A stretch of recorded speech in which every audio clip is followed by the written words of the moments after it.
Okay, so now it's time to create a new position in HireVue. The first step is to click on this button that says New Position, and you'll find it right above your calendar on your home page.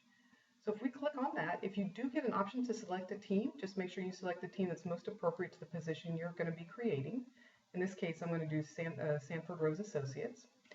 And the first thing you need to do is title your position.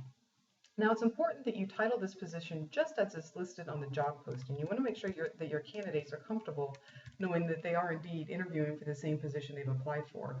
So in this case, though, I'm just going to label this as test. Now, if you look to the right-hand side, you're going to see a calendar. So this is your opportunity to put an end date on this position if you want to. And if you do this, this is the date that's going to populate on your calendar that's on your home page. This date will also populate on the invitation that your candidate gets to take the interview. But in this case, I'm going to go ahead and leave this no due date, and that just means it's going to be an evergreen position that will not expire. Now, your next option is to enable OpenView. So OpenView is a fantastic sourcing tool.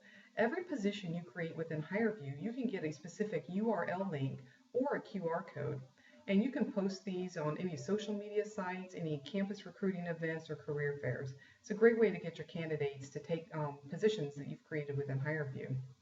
Now, one thing I do want to mention here that within HireVue, it's very, very difficult to make a mistake. So, for instance, if we have put a due date on this position, we end up not wanting a due date, we want to switch it to no due date or even push the due date back. You can do that at any time. Same thing with the OpenView link. If you're creating this position and you forget and don't click this button, but down the line you do want a URL code for the position to put it on LinkedIn, you can always go back and get it later, so don't worry about that. Okay, so the next piece of information we need to tell HireVue about is how are we going to format this position, okay? So you have three options and they should default in for you probably how you want them, but just in case, let me go through them real quick. The first one is interview type. So you have two options here, on demand, which is what we're going to be doing today, or the live interview. The next one is scoring mode. You have two options. You have per candidate, which means you can watch the whole interview for your candidate and then give them one overall rating and recommendation per hire, or you can do it per question. And we highly recommend you do per question, because what you're going to be able to do is take one question that your candidate answers, compare their answers to everybody else by doing a cross-candidate comparison using our speed evaluation tool, and it's going to really speed up that evaluation process for you. And I want to talk more about that as we go through the evaluation of this interview, but we highly recommend you do pick per question. So the last one is candidate visibility. You have three options here. The first one is to keep private between you and your administrator. The next one is share within my team, and that's the one that you want, because you only want to share your positions and your candidates within the team that you see here, which is Sanford Rose Associates. And then the last one is share within my account, and that just means that everybody within the larger account will be able to see your candidates and the positions you've created, which we don't want. So go ahead and just select share within my team. So the next part is the candidate experience. This is where we really get to build that experience that your candidates are going to have within HireVue. So what we want to do here is add a video at the beginning of the interview and then add one at the end. So if you click on add a video, you have several options. Every time you add a video, it is going to be added to your video library. So you may have a long list of intro videos here, which is great. You can also upload a video from your PC if you have one on there that you want to include in your library. Just simply go find it.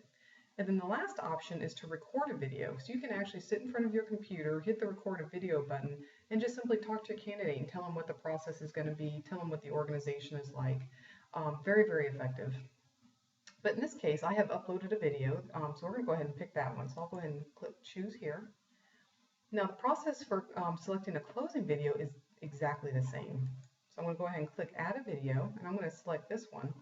Now keep in mind that when you add videos, your intro video library and your closing video library do not mix. So you're going to have two separate libraries. So let's go ahead and choose this one. And you're going to see where these fall into the interview as we go through the candidate experience. So the next step is to build this interview. So when you go over here where you see add questions, you have three options. We're going to start off with this first option. It's add a new question from scratch.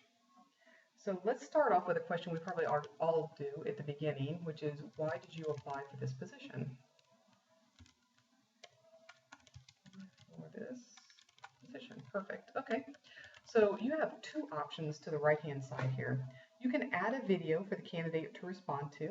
And what that means is if you have maybe some sort of training video or maybe like a customer interaction video that you want the candidate to reply to, maybe how you would have handled this situation differently, you can add it right now to this question. The other option for this is that if you're the recruiter, you can click on this button, record yourself asking the question. You can say, "Hi, my name is Shannon, and why did you apply for this position with us?" Super effective, and it gives your candidate an opportunity to see you as their recruiter. Now, right below that, you have the option to add a JPEG or a PDF. So if you wanted to add a photo or an image of some sort to have your candidate to reply to, you can certainly do that as well. Now, the other thing you can do, to the left here, you see this link button. So you can actually insert a link for your candidates to reply to. So what that means, say if you're going to try to hire a web designer and you want them to go out into the web and find another website and comment about it, maybe how they would design it differently. All you have to do is put the link in here, and it'll pre-fill in this question, and it'll open a new browser too, so they won't lose their place in the interview. So another option. Now there's several different ways your candidate has to respond to these questions that we're going to be creating. There's actually 4 different ways. They can respond by essay, multiple choice or selection, or video. And I'm going to go over all of these, but we're going to start off with the video. So the first thing you're going to notice is this prep time. It defaults in at 30 seconds, and this is just the time that your candidates have to read the question and formulate an answer. This is totally configurable. You can make it be whatever you want it to be, although most people do leave it with this 30 seconds.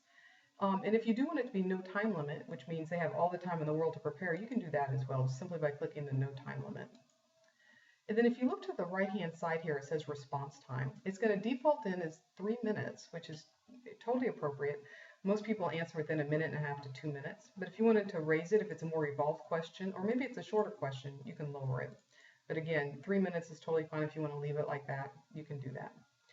Okay, so this is our first question. So I'm going to go ahead and select Save and Add Another. And I'm going to go back up here to add another question from scratch.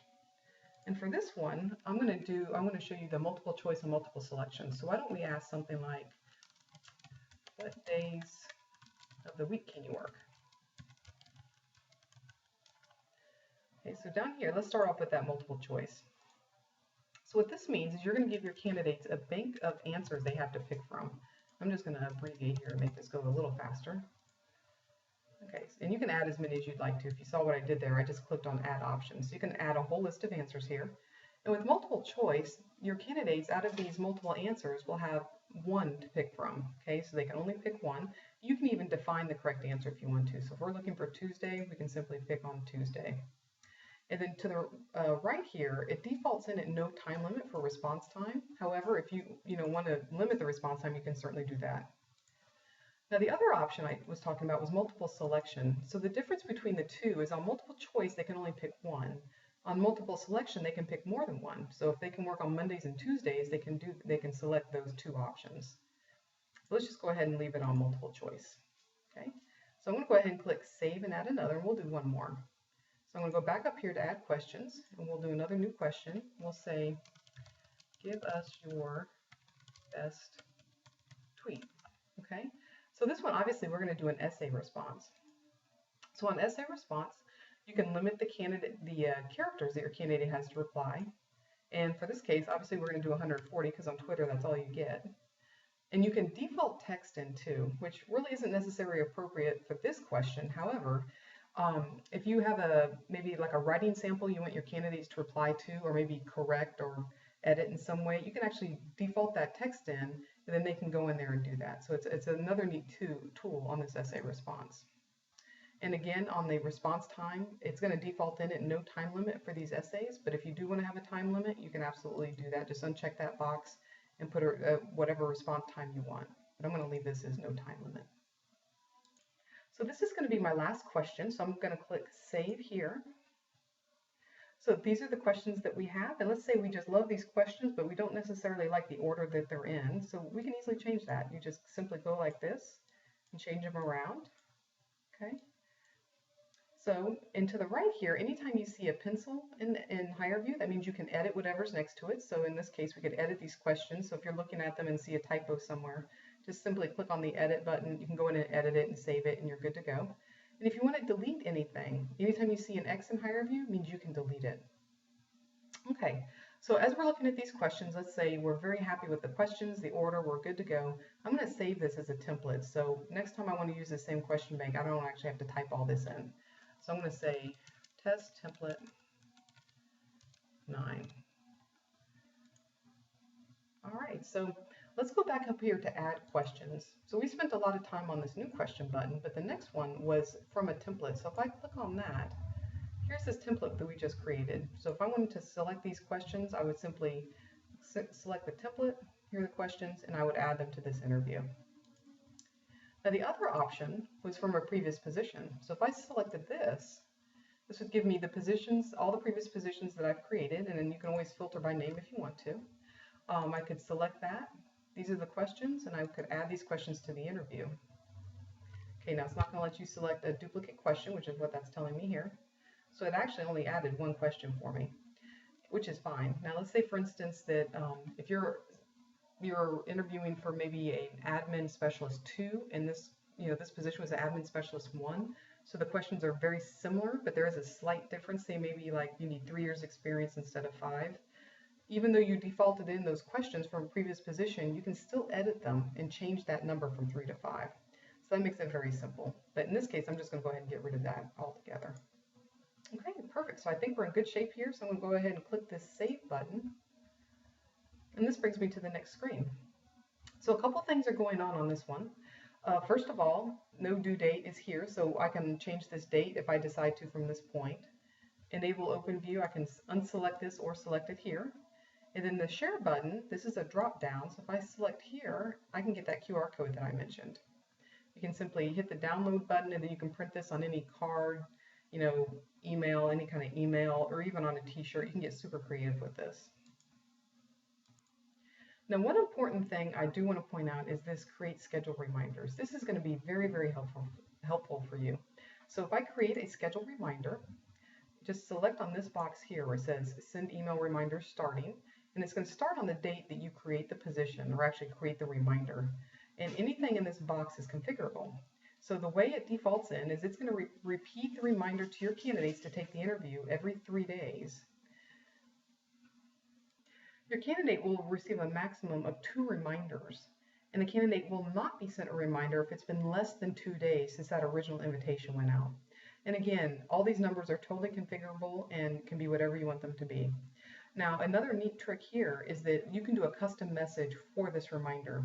So every position you set up in HireVue, you can create a schedule reminder and have a message specific to that position, which means I can put a message here saying, "Hi, my name is Shannon. Very much looking forward to your interview for this position." Makes it very personal for your candidate and very effective as well. Okay, so let me hit cancel here. So now it's time to add a candidate to this position, and you have 2 options on how to do this. You can upload candidates in bulk. Okay, so let me show you an example of how that's done. If you create an Excel spreadsheet, all you need to do is have the headers that look just like this. First, last, email, and phone. You do not need the phone number here. You do need the header though. And you can upload up to 1,000 candidates at a time. Just save that file as a CSV file, choose it, and you're good to go. Now the other option is to add candidates one by one, which is what we're going to do. So if I add this candidate, hit the Add Candidate button, I'm going to put in this candidate's name.